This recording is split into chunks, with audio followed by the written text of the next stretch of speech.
It is 2025 and I haven't made a tier list video in a while, and to be honest, I don't feel like making one. So instead of doing that, I'm gonna give you a list of the 10 best characters in Ultimate in my opinion. If you could be so kind to drop a like on the video, it really does go a long way, and before you watch, let me know in the comments who you think the top 10 will be. To make this top 10 more interesting, I'm going to be doing a count up instead of a count down because I feel like the top spots are much easier to predict than the lower ones. But anyways, let's get right into it.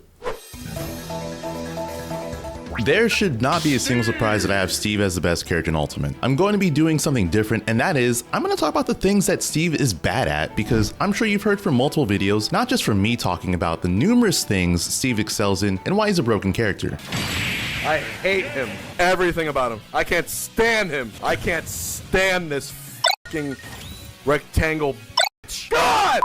Steve has overall some of the worst mobility stats in the entire game. This includes having the shortest full hop, the shortest initial dash, and a bottom 10 airspeed. Steve has one of the worst shields in the game, making him one of the easiest characters to shield poke. In addition to this, Steve is the only character in the entire game that can get footstooled out of a whiff grab, meaning characters with strong footstool out of shield options can potentially punish him harder than usual if he misses a grab. Steve being a resource character means that his moveset is heavily limited by the material he has in his inventory, as well as the tools he has crafted. If he's missing certain material, he's unable to do certain moves such as his down air, block, TNT, and minecart. His attacks can also be significantly weaker if his tools break and he does not craft a new one. In order to craft a new tool, he needs his crafting table to be on stage, otherwise he will be unable to make new tools. If his crafting table breaks, he uses up material to make a new one. So if he has no material, he'll be unable to create a new crafting table. Even with all these drawbacks, Steve somehow managed to climb his way to the top of the mountain and become the best character in Smash Ultimate. It's really impressive and inspirational.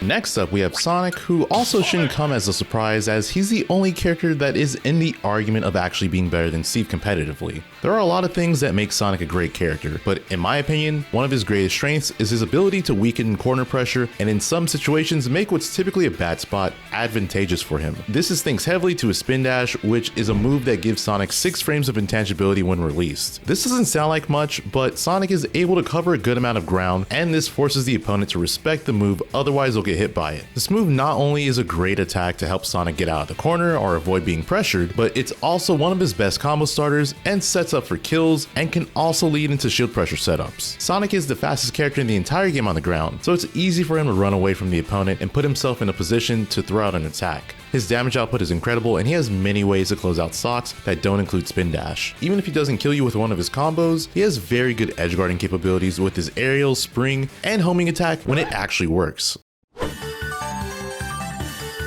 This is probably where the disagreements on the tier list are going to start, and that is having Rob at number 3. Typically, I think this is where most people would have Game & Watch at, but I personally believe Rob is a slightly better character competitively. I think the one thing that gives him that slight push is the fact that even on his bad matchups, he has a guaranteed death combo with his gyro. In general, Rob has everything you'd want in a character. An amazing combo game, 2 good projectiles, good neutral, great at edge guarding, recovering, and ledge trapping. The major issue with Rob is that he has a big hurt box, making him easy to combo, and depending on the matchup, he can have difficulty landing. Regardless, Rob has all the tools necessary to succeed and overcome any matchup despite his hurtbox issue. His neutral air is a large destroying that is one of his best aerial options because of how safe it is on shield, and is one of his best combo starters. In fact, it's the starting attack for the death combo I mentioned him having. His down tilt is one of the best grounded attacks in the entire game. This move is absurdly fast with the animation only having 14 frames. If you do Rob's down tilt and Samus's up tilt at the same time, Rob's down tilt will finish before Samus's up tilt hitbox even comes out. On top of this, his down tilt hitbox comes out on frame 3 and it is -5 on shield, which is very safe. To put it into perspective, Rob can down tilt again before any character can shield grab him.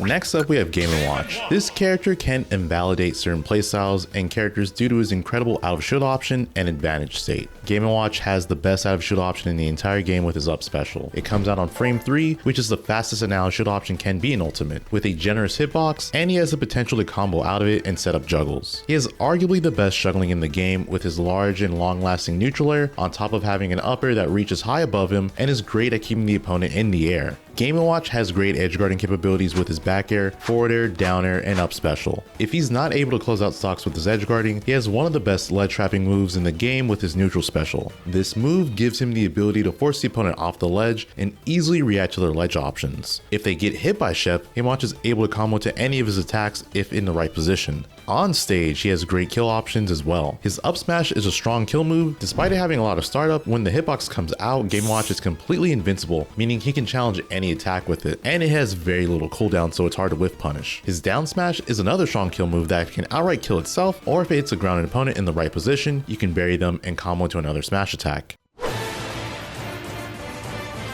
In my opinion, Snake is the absolute best character in the game when it comes to taking advantage of a lead. This is thanks to Snake being able to trade with the opponent with his grenade. Snake is one of the heaviest characters in the game, so he's able to tank a lot of damage and has a high survivability. In most cases, thanks to Snake's weight, a lot of trades usually end up going in his favor. Grenade is the best projectile in the entire game. It does a lot of damage on its own, can be used to zone, trap the opponent, edge guard, help Snake recover, be comboed out of, including into kill moves, can be a kill move itself, and on top of all of this, the move comes out on frame 1, making it an option that can be used to break out of untrue combos. You would think that Snake being able to damage himself with his own grenade would be a huge setback, but in actuality, it helps him out a lot in disadvantage. Though there are definitely moments where grenade puts him in a worse spot, or he loses a stock because of it. Something that might be a little less known is that Snake's grenade hitbox is actually smaller for him than it is for the opponent. So if he's zoning with it, it's easier for him to avoid blowing himself up. In addition to grenade, C4 is another amazing option to help set up traps for the opponent and catch them off guard. It can also be used to help him recover, and like grenade, it can be used against him sometimes. Nikita gives him a very strong edge guarding tool that is low risk and high reward, since he can stay on stage, and if he misses, he's still able to set up a ledge trapping option for the opponent. In addition to having amazing projectiles and zoning capabilities, he also has great frame data attack wise. His tilts are not only some of the fastest startup wise, but they do good damage and are kill moves. Snake has one of the best dash attacks in the game due to how fast it is, how much ground it covers, and Snake having intangibility on his upper body, allowing him to cleanly beat out a lot of attacks, even some disjointed ones. To add on to everything else Snake has, he has a guaranteed kill confirm out of his grab at 160% with down throw into up tilt, and he has a 6 frame out of shit option with his down air.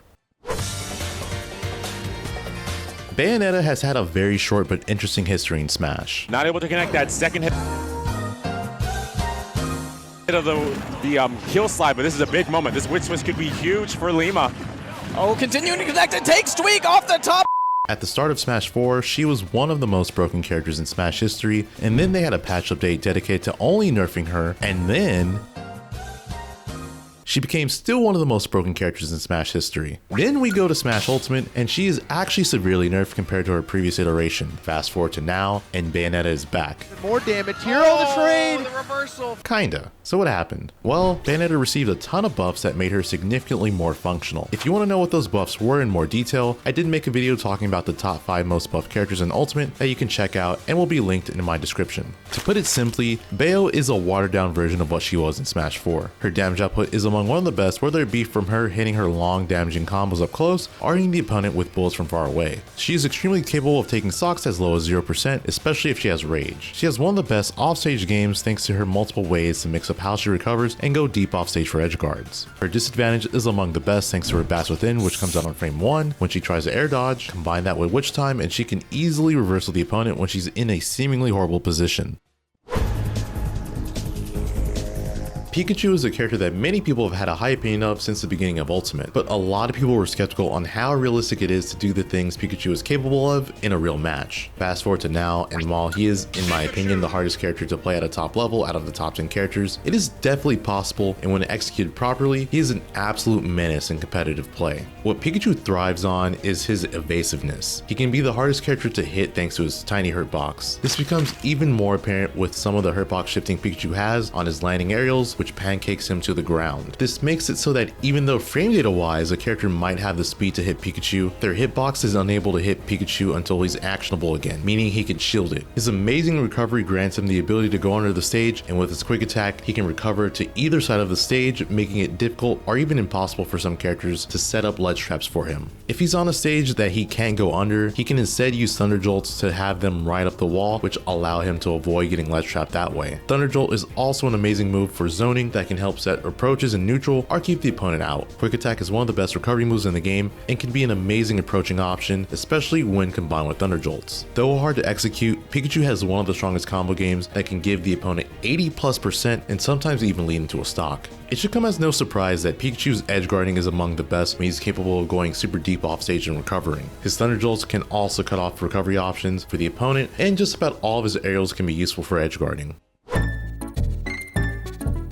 So the top 7 I mentioned, I'm extremely confident in their placements, and these next 3 I believe could be swapped out with other characters, but these are the ones I landed on at the moment. This is a character that has been underrated throughout the entirety of Ultimate and is just now starting to get more focus put on them. The main reason for the lack of attention this character gets is the stigma around them. I am of course talking about Mii Brawler. Mii Brawler is a character that I believe is a mixture of Fox and Mario with a flip jump depending on the moveset you use. Just from that explanation alone, you should be able to somewhat understand why I have this character in my top 10. Frame data wise, Mii Brawler is amazing, which again should come as no surprise because they're a Fox Mario hybrid. Though they do not fall as fast as Fox, they still have a top 5 fall speed, making jumping in on the opponent a strong option and giving them mix-ups that are not possible to react to in neutral. Their neutral air is -2 on best, so they have some strong pressure options up close. Their combo game is a lot better than what most people probably think. Brawler has a lot of high damaging combos and even setups that, unless you have an escape option that doesn't involve jump or air dodge, can lead into a ton of damage or even a stock. What really pushes Mii Brawler to the top 10 spot in my opinion is the versatility they have with their moveset being able to change out their special moves. All 3 of their up specials are incredibly useful. You can give yourself a Mario up special, except it's actually stronger than Mario's. There's a lot of cases where Mii Brawler will ladder combo the opponent to death where Mario would be unable to.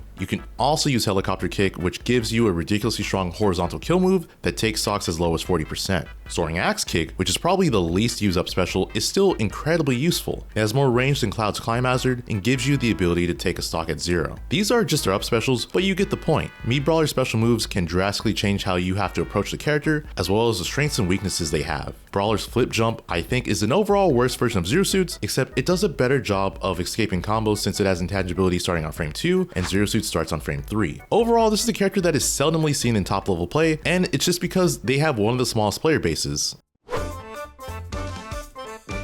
Yoshi is absolutely ridiculous, and I feel like outside of Japan, the opinion of this character is still pretty low. Yoshi is one of the fastest characters in the entire game mobility-wise. He has the fastest airspeed and an above average ground speed. This makes it easy for Yoshi to weave in and out to position himself in a spot where he can attack or pressure the opponent. His airspeed also helps greatly for juggling, combos, and edge guarding. Yoshi not only has solid attack frame data, but pretty disjointed hitboxes. His frame 3 neutral air is good at helping him get out of juggles and untrue combos. In addition to this, Yoshi has the only double jump in the entire game that has armor on it. This means if any combo is untrue and Yoshi doesn't take a high enough amount of knockback from it, he can armor out of it. This makes Yoshi very strong at low to mid percent, especially because he's on the heavier side. What makes this option so good compared to other characters that have frame 1 escape options is that it's not as risky, since even if it's baited out, it can be difficult to punish due to Yoshi's airspeed, and he can even cancel the double jump animation with a directional air dodge. Yoshi's shield is the only shield in the game that cannot be shield poked. Yoshi has a lot of ways to set up into kills, whether that be from tilts, aerials, or even hitting the opponent with his egg.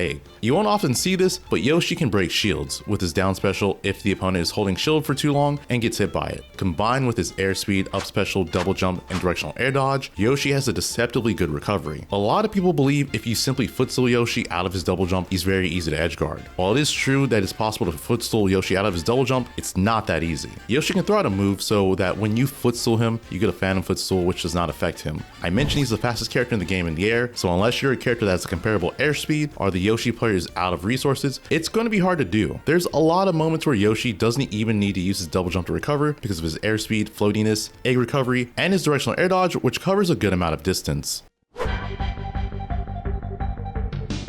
Last but certainly not least, we have Fox McCloud. Fox's mobility and frame data gives him such a strong and unreactable neutral game. Mobility wise, he has the fastest fall speed in the entire game, which allows him to jump in on the opponent without them being able to react to what he does. His ground speed is among the top, and combined with his dash attack and other ground moves, gives him great burst options. Fox's frame 4 dash attack is not only the best dash attack in the game, but gives him the most consistent option to punish attacks on parry. Thanks to his dash attack and fast aerials, Fox is able to hold his advantage for long periods of time. Though a lot of the damage he gets aren't from 100% true combos, the opponent is in a position where they can't do anything to escape the hits Fox is getting as long as the Fox player is reacting properly. Thanks to Fox's mobility, it's extremely difficult for any character to wall him out. If he wants to though, he can tack on chip damage with his laser, and his shine is a good anti-projectile zoning option. In terms of juggling, his upper is among his best options since it can not only combo into itself for a lot of damage, but can be a guaranteed kill combo. Fox has great ledge trapping with his ability to cover multiple get up options at once and still have enough time to sometimes react to the get up option that he missed. His high hitting up smash is a good kill move that can be comboed into, and because it's pretty fast, is a good outshot option to hard punish the opponent. It's not something you'll see often, but Fox has deceptively good edge guarding. A lot of it can be high risk, high reward, but the reward is definitely worth it since he's capable of taking stocks at seemingly any percent if he's able to land a fair drag down off stage. And that is it for this video. I know I'm probably going to get a lot of people that disagree with my opinion, but again, it is my opinion. So let me know in the comments what you think. If you enjoyed the video, make sure to like the video, and that's it. Thanks for watching, and I will see you next time.